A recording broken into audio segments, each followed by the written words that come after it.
Bismillahirrahmanirrahim. Assalamualaikum warahmatullahi wabarakatuh. Alhamdulillah wa syukur. Syedalun Menteri Pariwisata dan Ekonomi Kreatif, Sandiaga Salahuddin Uno, memberikan apresiasi sekaligus mengajak seluruh masyarakat untuk memeriahkan Aceh Culinary Festival 2022. Diketahui, festival ini adalah salah satu karisma event nasional 2022 yang berlangsung pada tanggal 5-7 Agustus 2022 di Taman Safiyatuddin Banda Aceh.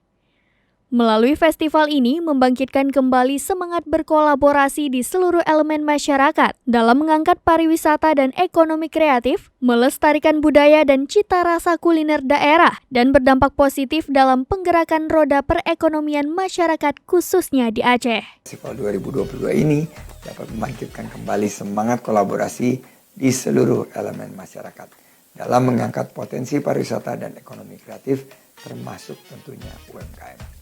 Melestarikan budaya dan cita rasa kuliner daerah, serta tentunya dapat berdampak positif dalam menggerakkan roda perekonomian Indonesia, khususnya di Provinsi Aceh. Mari bersama majukan pariwisata dan ekonomi kreatif, bersama jaga Indonesia. Saya akhiri dengan pantun penutup. Kopi Sanger dan mie Aceh sungguh istimewa. Paduan sempurna penggugah selera.